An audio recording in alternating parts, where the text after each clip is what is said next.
Just fucking do it. Subscribe now.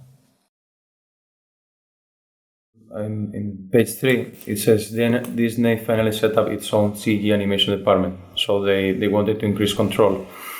And then it's again talking about the retaining talent for the new technology, which costs Disney money.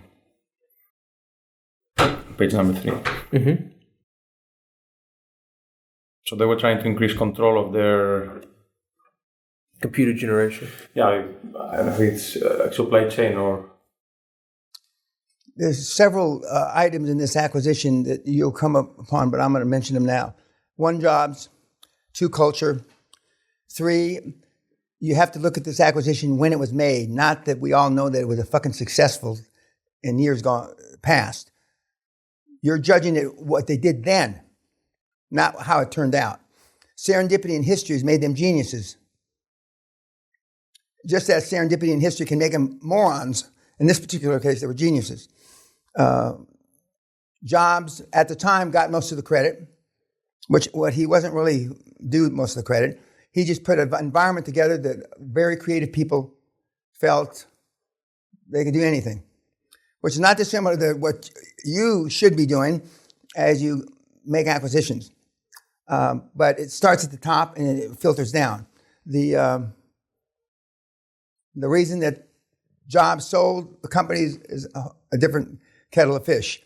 The fact that Disney needed a shot in the arm was the reason that Disney, in some judgments, overpaid for Pixar. But the other side of it is whether Jobs would have sold Pixar for anything other than he sold it for. But I don't want you to look at the case knowing 5, 10, 15 years later it was a genius. I want you to look at the case. Should they have done the deal? A lot of people say they shouldn't have done the deal because they paid too fucking much, based on the numbers that were current then. So you're looking more like on... No, you're only looking at one time frame that's on that piece of paper. You're not looking at, how Pixar made everybody $1 jillion. Because some of the... if you wait long enough in the cycle, every acquisition has a down quarter or down half or down year. I'm not sure that Disney has had a down year. I know it's had a down year. It hasn't had a diabolically down year. But, did they make the right decision? Based on our parameters, debt service was never covered by cash flow. Never. That's not going to happen. But that is a formula used at the bottom end of the acquisition continuum, not at the top end. Very, very rarely will a big, $100, $300, $500 million deal have the cash flow covering the debt service. I mean, rarely. But we do have a motivated seller there. See, we have the one moving part, but we don't have a motivated seller that's creating enough cash flow to cover the debt service that they paid for it. So you want a short synopsis on should they buy it, should they not buy it? And No, not necessarily short synopsis. Okay, if you're ABC company, Mm-hmm. you're not Disney, would you have bought Pixar for that price? The answer is no. I don't even have to read any of the numbers because they're asking too much money. If you're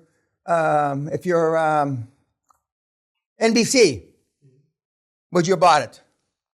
Maybe. Depends. I don't know what NBC's portfolio looked at it like at the time. If you're Disney, would you have bought it knowing that you need stuff to compete in that new animated world? And the answer was yes by that management team, but they paid a lot for it. So, and we don't buy companies on pro forma. We buy companies on historical numbers. Mm. They clearly pay too much money for it. I mean, it doesn't take a genius to figure that, what they paid for it and what the free cash flow was of it is not comparable. We had a motivated seller, which was Jobs, but he wasn't motivated enough to give it away. We're looking for motivated sellers that want to give the fucking thing away. Yet some of you are still looking at, you still don't know the difference between a suspect and a prospect. Almost everybody in the room down there, again, talks to people If you talk to a motivated seller more than, this is the God shoot, 30 to 90 seconds, and you don't know if he's motivated or not, you wasted your time. 90 seconds. Not 90 minutes. Not lunch. Not coffee. Not dinner. Not a meeting on a ski slope. 90 fucking seconds. And you're all guilty of it. The 90-minute part, not the 90-second part. And we know what, well, you see, you don't intellectually in your brain run through, the reason why I'm jerking this guy off is because I want to be liked. So you don't look at it that way. But you do. Why else would you waste the fucking time with him? Is he going to blow you? Maybe, well, I mean, okay, fine, you spend 90 minutes with him then, but, if he's not going to blow you, if you're not going to fuck his 14-year-old daughter in the ass, why? We know why, don't we? You may not want to admit why on a conscious level, but you know why, because you're a cunt. You're soft. And even those of you that think you're not soft, you're soft. I mean, the mafia lawyer down, and he is a Mexican mafia lawyer. That's what he is. That guy in the back and corner, Mexican mafia lawyer. The mafia sends people here to get trained.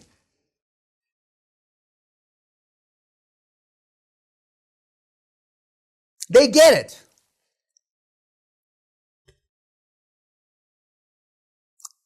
I mean, and as the Ian or Jan, whatever his name is, and he says, I didn't believe you, but it's true.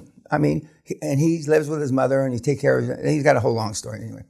And he hasn't been able to disassociate himself from his dying mother.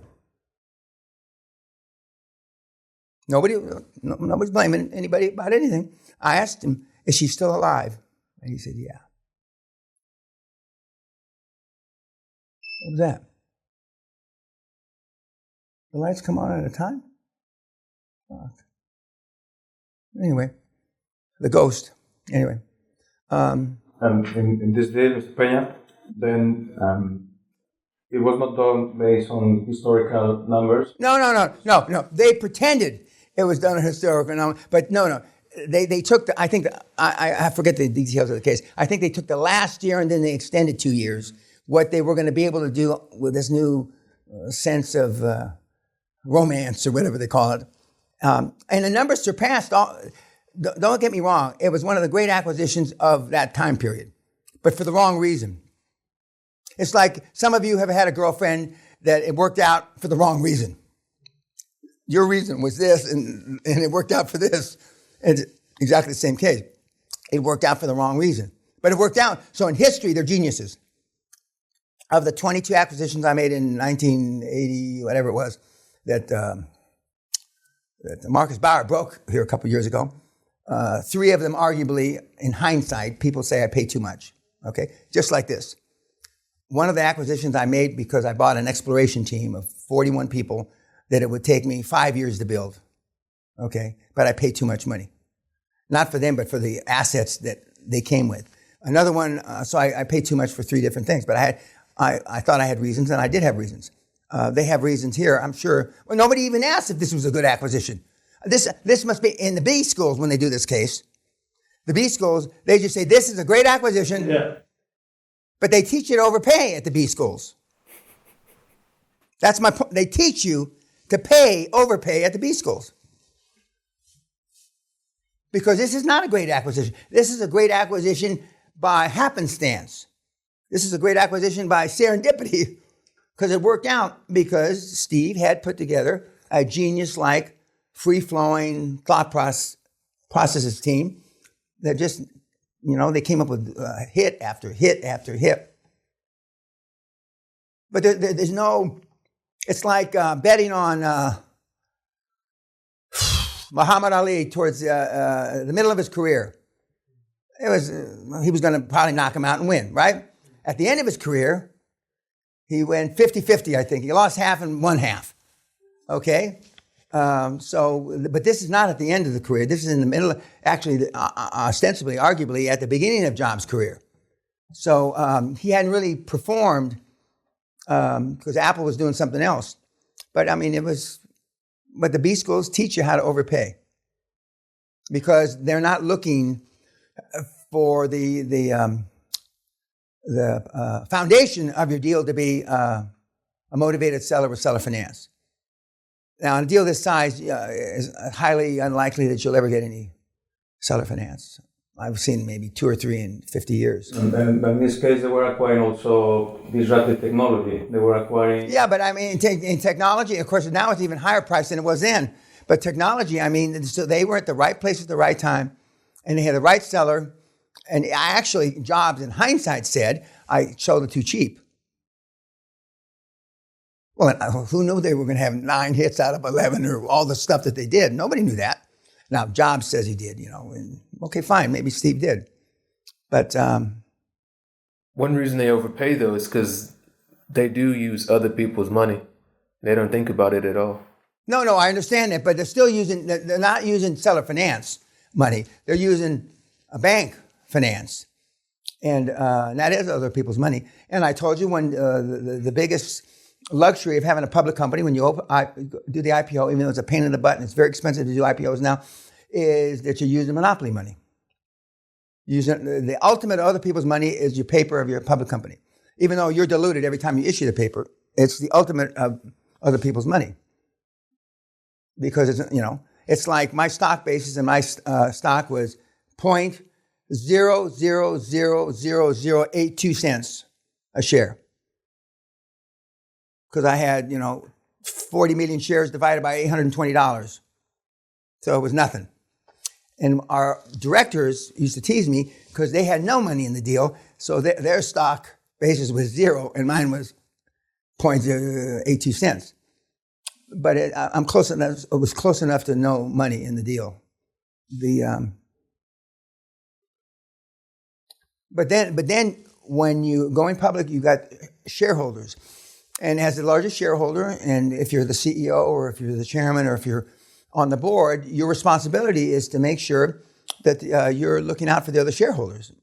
And sometimes there's a fine line that you forget, and when you're spending the money, because you have no stock basis, but the shareholder that paid $45 a share has a stock basis, and so and that's why the board's there to govern.